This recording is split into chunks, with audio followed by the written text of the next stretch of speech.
Picture this. It's the late 19th century. You walk into a major hospital ward, and instead of the quiet hum of digital monitors, you are hit with a wall of chaos. The air smells heavily of carbolic acid, unwashed wool, and panic. There are no lab panels. There are no MRIs. If a patient has a raging fever, the treatment plan is essentially to slap a mustard plaster on their chest, bleed them a little if you're feeling aggressive, and cross your fingers. Doctors walk the halls wearing top hats and frock coats, looking like undertakers with stethoscopes dangling from their pockets, armed with encyclopedic knowledge of symptoms and a total inability to cure almost any of them. And medical school, that was a spectator sport. Students sat in steep-tiered amphitheaters like they were watching a gladiatorial match, peering down from the rafters at a lone professor lecturing over a patient who was treated more like an anatomical specimen than a human being. It was a world of high theory and low impact, until one man kicked open the doors, dragged the students down from the cheap seats, and told them to shut up, put down their textbooks, and actually look at the person lying in front of them. Welcome to the greatest doctors. I'm Dr. Andrew Zimmerman, an internal medicine physician, digital health expert, and longevity enthusiast with a deep, quirky obsession with medical history and human optimization. If you like compelling, slightly messy, and entirely human stories about the people who built our profession and the lessons they left behind, hit follow right now so you don't miss a single episode. In this show, we dive into the legends of medicine, the breakthroughs, the epic rivalries, the massive mistakes, and the minds that changed everything. And for our very first episode, I'm very excited about this, we're kicking off things with a rock star of 19th century medicine, a man who never discovered an antibiotic, never invented a flashy surgical procedure, and never isolated a single virus. Yet, more than 100 years after his death, doctors all over the planet still invoke his name. He's the reason young doctors pull all-nighters as residents. He is the reason medical students actually touch patients instead of just guessing from across the room. And he was the ultimate champion of a radical idea, that medicine begins not with tech, but with the human being. His name was Sir William Osler, and his story is going to force us to look at our high-tech, screen-lit modern hospitals and ask an uncomfortable question. In our obsession with the data, did we lose the doctor? William Osler was born on July 12, 1849, in a little speck of a town called Bondhead, up in Ontario, Canada. He was the 8th of 9 kids, and talk about family legacy. His dad had one of the absolute greatest names in the history of the English language, the Reverend Featherstone Lake Osler. Seriously, that sounds less like a real human being and more like a wizard who runs a magical curiosity shop in a Victorian novel.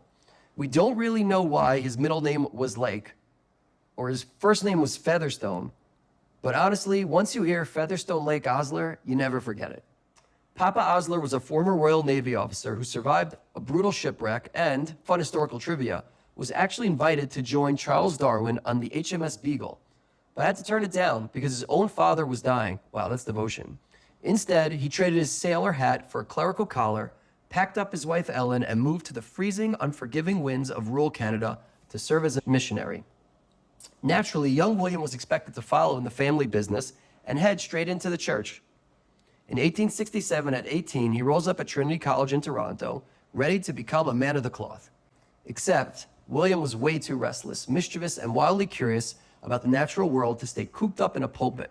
He started wandering the woods, collecting bugs, dissecting frogs, and looking at pond water under a microscope. The moment that microscope lens came into focus, his fate was sealed. Forget theology. The messy, breathing, microscopic mechanics of biology had him hooked.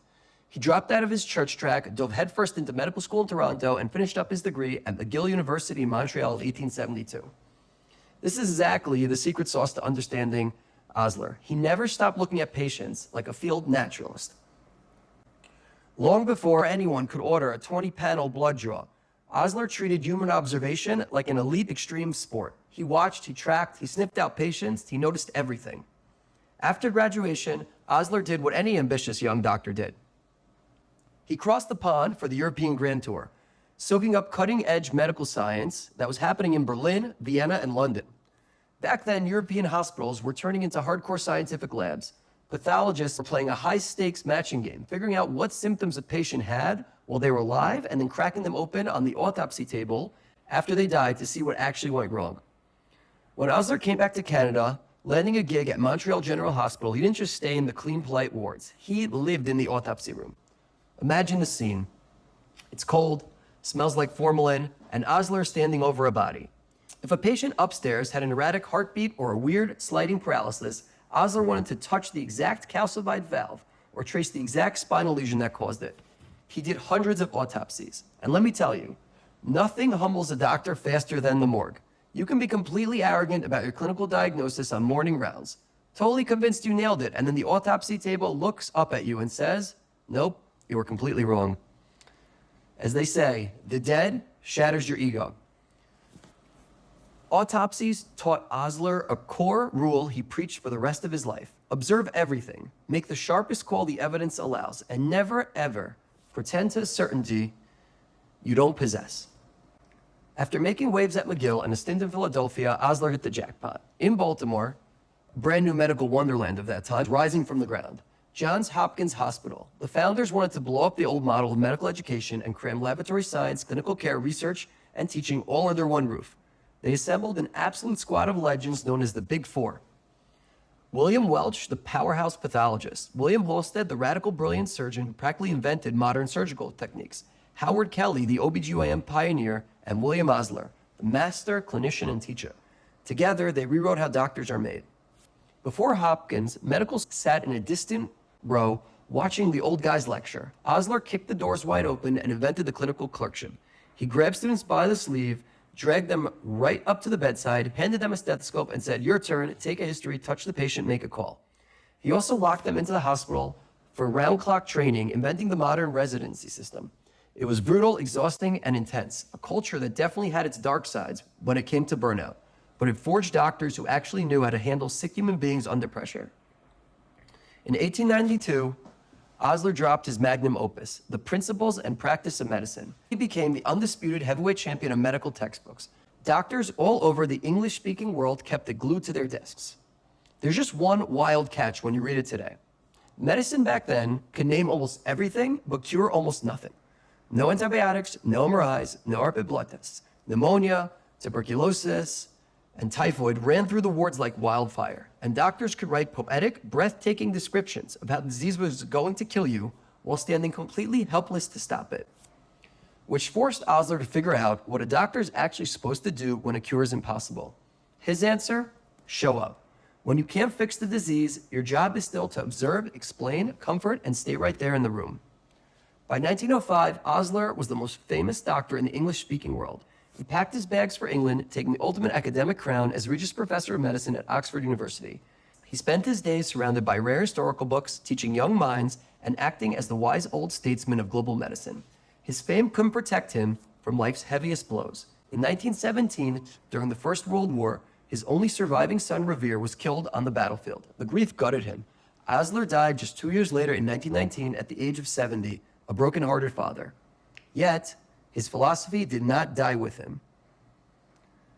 Osler is famous for a million quotes, but the most legendary one is this: listen to your patient. He is telling you the diagnosis. And man, do I have a personal story with that line.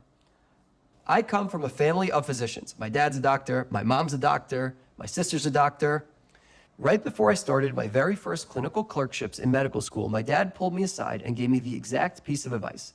Listen to the patient. He is telling you the diagnosis. At the time, I thought it was just standard issue clinical advice. Don't interrupt too fast, get the timeline right, pay attention, make sure you know the details. It took years of working in the hospital trenches to realize what my dad and Osler actually meant. The patient is telling you the diagnosis, but only if you're actually truly listening. Not deciding what disease they have before they've even finished their first sentence. Listening is an active, radical act of curiosity, patience, and humility. Let's do another exercise in our imaginations.